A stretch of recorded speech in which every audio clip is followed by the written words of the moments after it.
Hello and welcome back to Women for Wealth. So today I want to talk about multi-generational households, or MGH. So here in America, we have the idea that the American dream is a single family home, a beautifully manicured lawn, and a picket fence.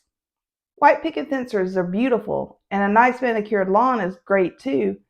But do we need all that expense added to our budget? Do we need to have a single family home, a yard that we have to maintain, because yards are expensive? If you want a beautiful green yard, a lot of times it's easier to start off with sod instead of seed. If you do seed, you got to reseed it every year till it gets really thick and lush and established. You've got to do fertilizer, you've got to do pre-emergent herbicides, you've got to water it when it's hot and dry. It's just a lot of time, effort, and money for something that, do you need? Is it nice? Sure, but when you're looking at how do I get wealthy, do you want to spend every Saturday cutting, weeding, blowing off, and manicuring your yard? I personally don't. I do hire a lawn service here to maintain my yard for me. Mainly that's because I've got almost an acre and it is on a slope. So it's just easier and safer for me and Thomas to just hire somebody else out to do that. But let's get back to multi-generational households. Again, in America, we don't do a lot of multi-generational households. I know culturally, though, it is more common in other cultures. I work with several engineers who are from India, and in their culture, it seems to be a lot more common to have multi-generational households. So one person in particular that I'm thinking of, when he got married to his wife, his mom and dad moved in with them. And the idea was, you've got 4 working adults, 4 incomes. You can buy a nice house, pay it off quickly, not accrue a lot of debt, and it really sets your kids off on a better trajectory financially because you've got 4 adult incomes coming in to one house instead of just 2, or sometimes 1.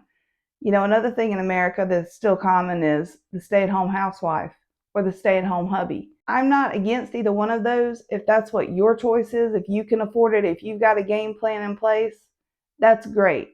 What I don't want you to do is get this idealistic idea in your mind that I'm going to be a stay-at-home housewife. My husband can pay all the bills, bring home the bacon, etc., and so forth. But then what happens is your husband can't quite make it with your lifestyle.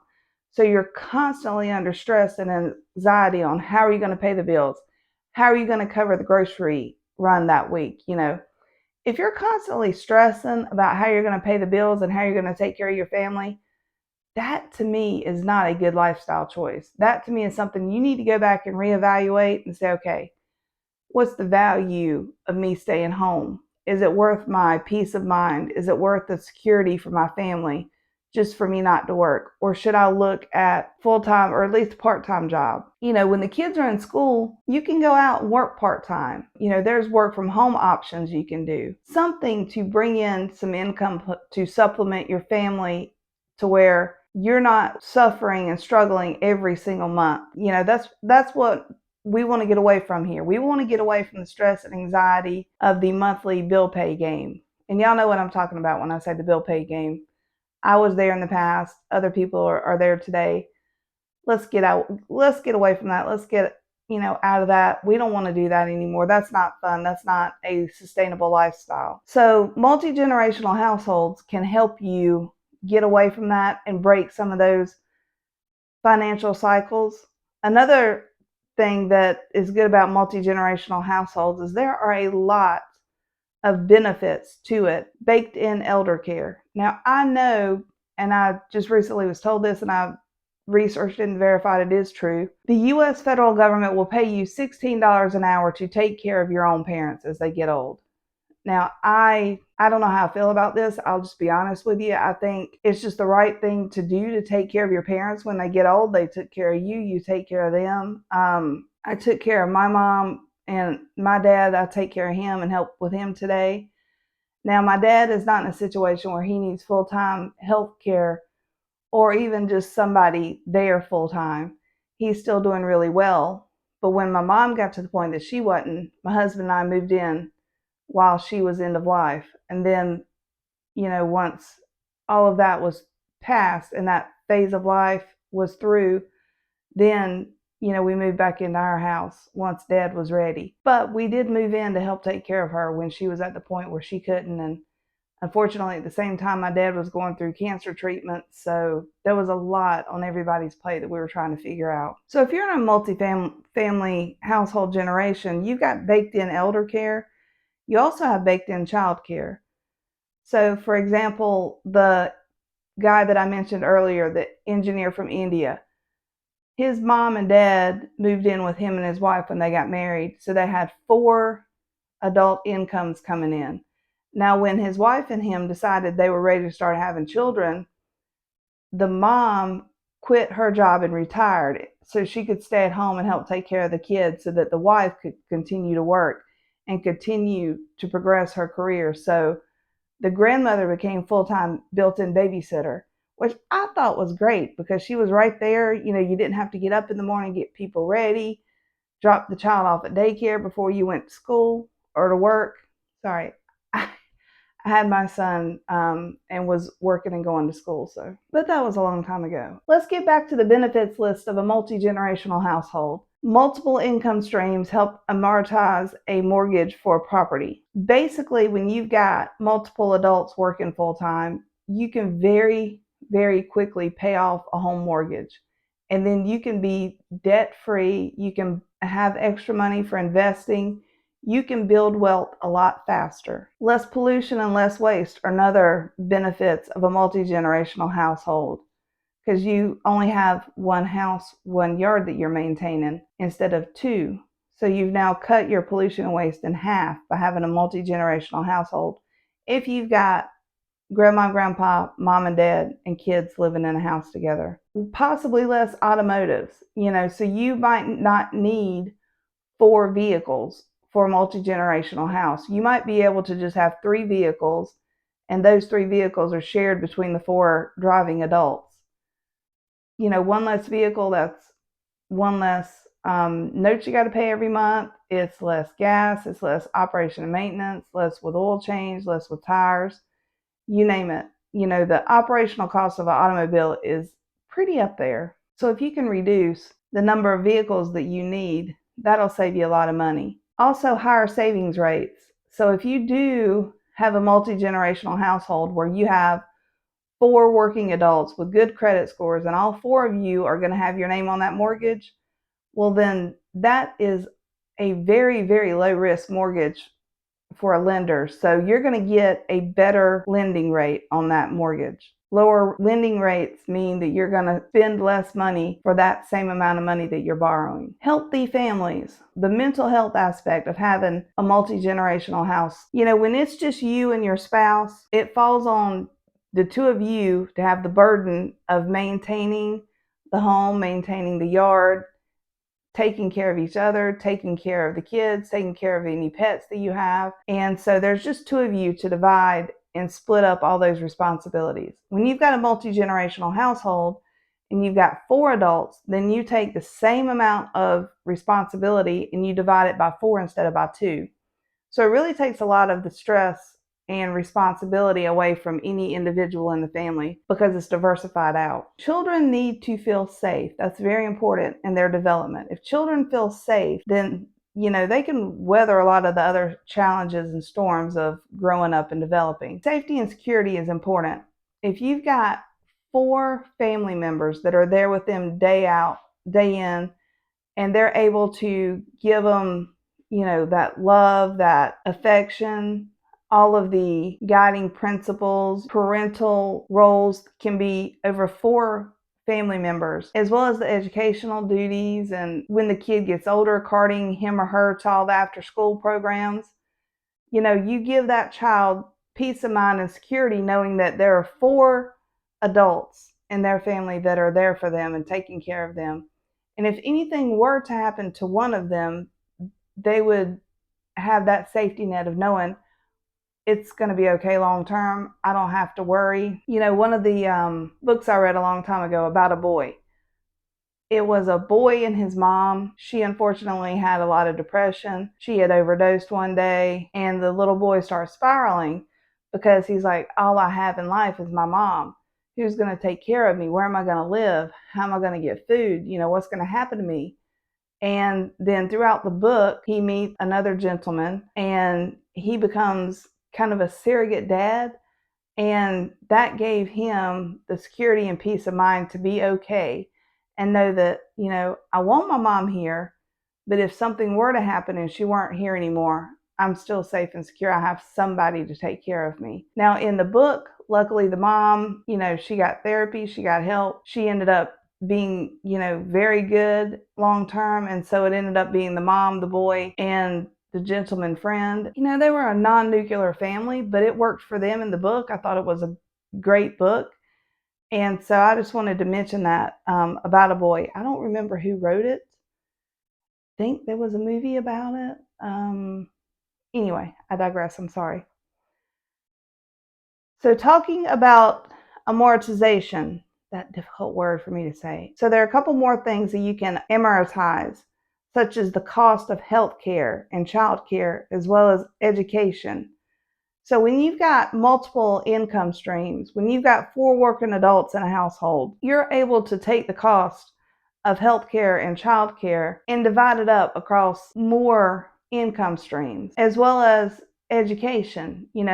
When you've got 4 working adults and 4 incomes, or even 3 because grandma retired so that she could stay at home and help raise the kids. If you've got 3 incomes, then it's easier to save. You can put I think it's a 529 college savings account in place, and you can start saving for that future college education for the kids a lot sooner. You can build it up a lot more. Hopefully you get to a place where when the child graduates high school, college is paid for. There's no worries there. So that's something else to think about. And grandma and grandpa is not going to have a problem investing in their grandchildren financially. I hope to be able to do that someday when I'm blessed to be a crazy grandma, and I will be a crazy grandma. I'm just telling everybody that. I'm putting it out there for the universe.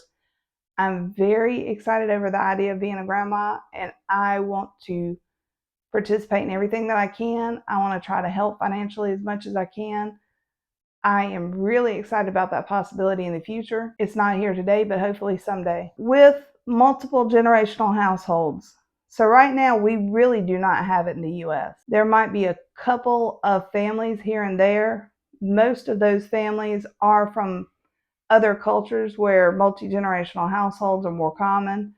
I think this is something that in America we should adopt. I think it's important, when you talk about inflation and interest rates right now in America, one of the phrases that I heard recently is an ever renter, where kids today, and I say kids because I'm older, but 20 something and 30 somethings, they're not even considering or trying to buy a house anymore. They're just, I'll just be a forever renter, because they don't see a path for them to ever be able to afford a home, because inflated home prices, because of just general inflation across the board. Everything costs more. And interest rates being so high. So because of those barriers, 20 and 30-year-olds don't see a path to home ownership. So they're looking at being forever renters. I'm not saying that that's bad. One thing I do not advocate is I do not think you should live your life according to someone else's standards, rules, and expectations. You live your life. You're the only person that can live your life. You do what's best for you and what's right for you in your particular circumstance. If you want to be a forever renter and that's the right path for you, I support that. If you want to have home ownership at some point and you see all these barriers, maybe instead of a single family home, maybe you should look at a multi-generational home. Maybe talk to your mom and dad or talk to your in-laws and see, hey, this is something that we've been thinking about. Would this be something you'd be interested in? And just see. In closing, I would like to say the U.S. government has printed too much money. We're going to run out of money for Social Security and Medicare on the current path.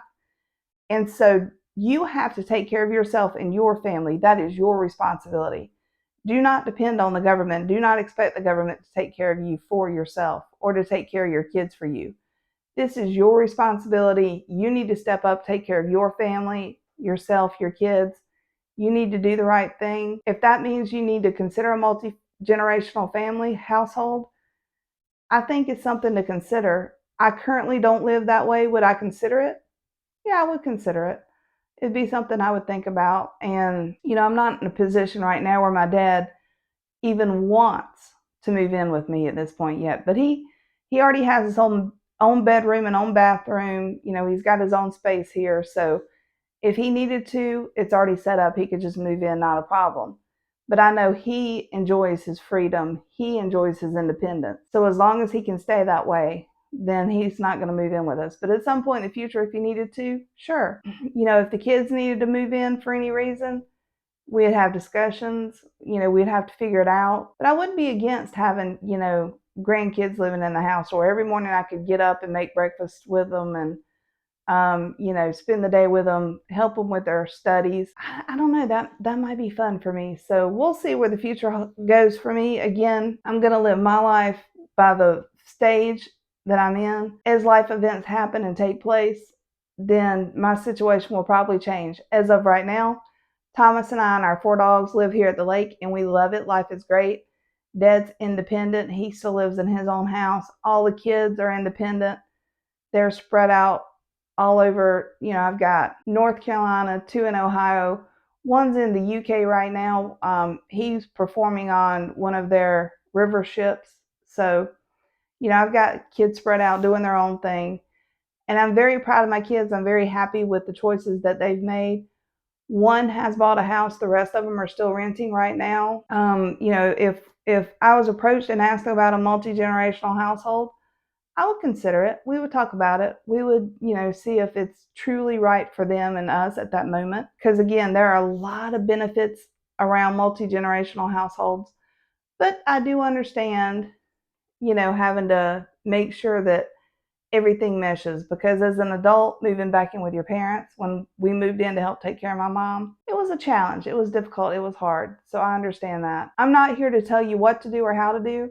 I'm here to give you ideas, maybe some outside of the box thinking, different ways and different avenues for you to determine what's right for you to get to wealth as quick as possible, because that's our ultimate goal, is to get women wealthy. So let's get there together and consider multi-generational households. Thank you.